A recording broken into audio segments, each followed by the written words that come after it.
I can just drive a spike in a tree and bring the wire from the tree, yeah, and I can pulse that. And I said, yes, you can.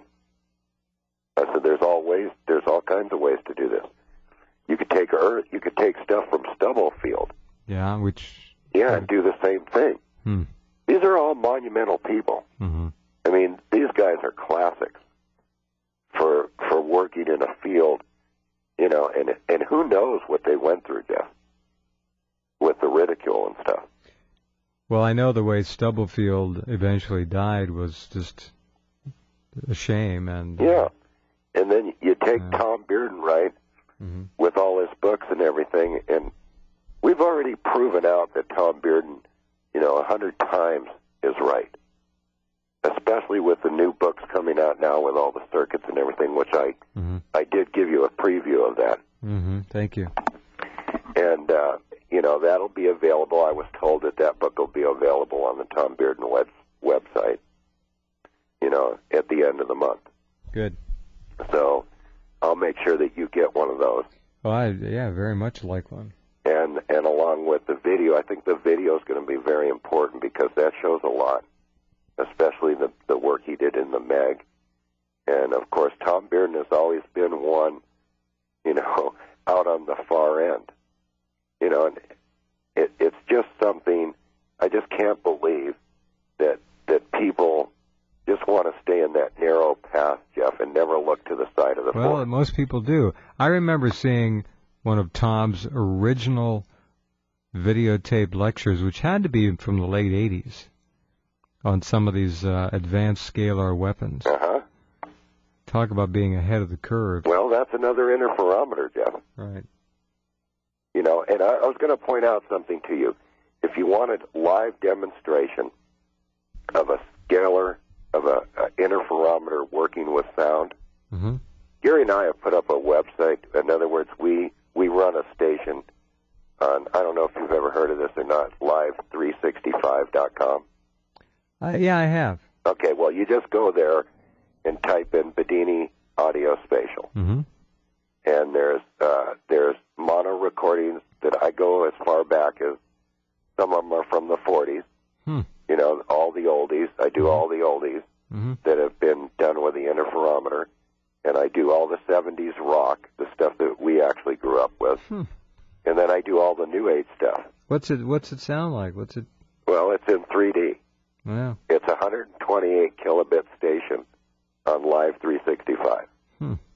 And I point blank say on there that I never run the interferometer, you know, in a high level.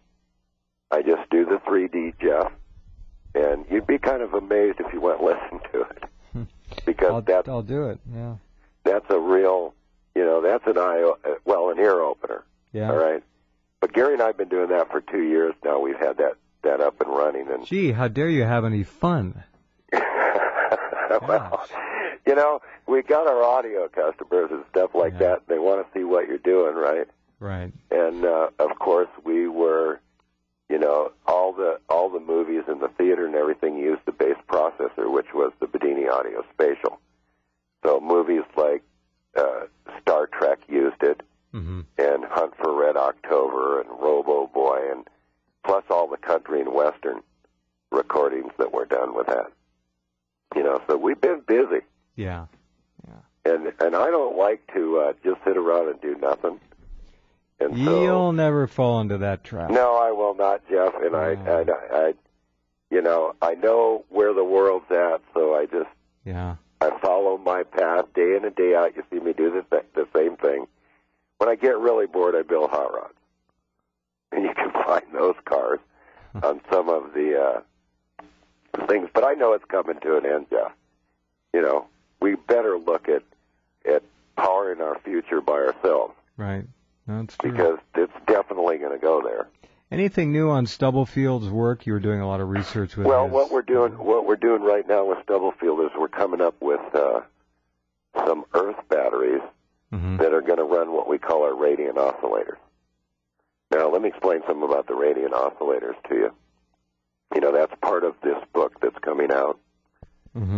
Radiant oscillator is radiant. In other words, It's an oscillator that's forced by itself at whatever particular frequency it wants to run. And so what we've developed is we can take solar panels in low light, in other words, no sun, and we can charge your batteries.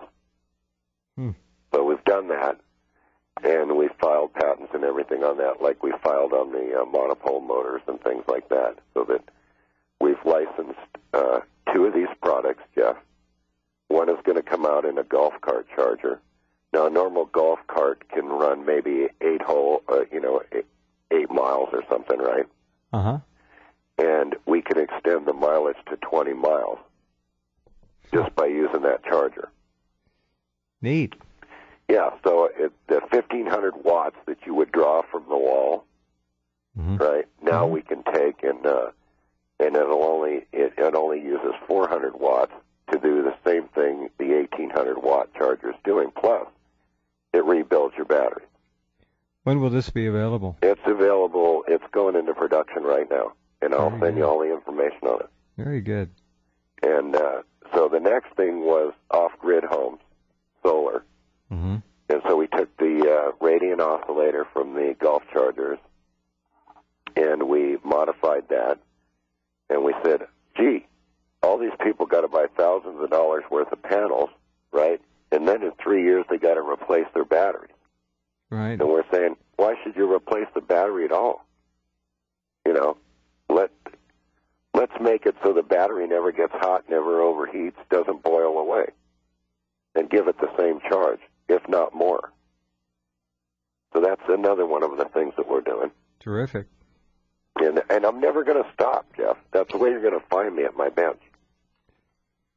Well, I don't think Stubblefield ever stopped either, did he? No, he didn't.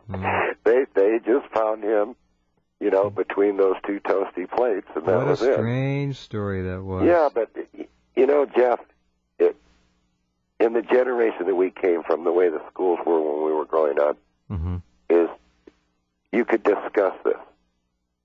If you had an idea, you weren't put down for it. You were encouraged to discuss. Yeah, you were encouraged to do it for some strange reason. Independent achievement, independent thought. But I don't know what it is today. It's hive, group. I don't know. Don't step out of line. Think of the group always. That's what they're teaching. Well, there can't be any progress, Jeff. Overachievers are ostracized like you wouldn't believe now. So it's kids just, have got to be tough. I've been following some of it, but I'm just like, I just can't believe what's going on. It is. I can't understand why they don't want their country. Yeah, I know. We spend a lot of time talking about these things. I got to say that I really admire Alex Jones for what he's done. He's a fearless patriot. Well, he's right on. He's got as much passion about what he does as any 10 people, and he's extraordinary. Well, I tell you what, he's got a gold star in my book. Yeah, mine too.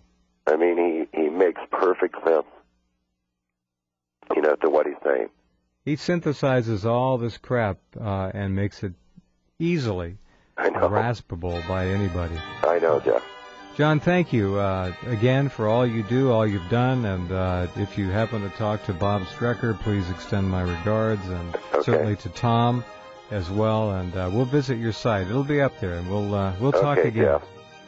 Thank you very much. Thank you, John. Good night. All right. Scientist, researcher John Bedini. All right. Now you can take a look and see what Rife's work was really all about. And we do, again, invite you to go look at the BCX up under New Earth at the top of Rense.com. All right, we'll be off for 21 hours, at least on the radio. Be right back with you tomorrow night. In the meantime, we'll see you at Rense.com.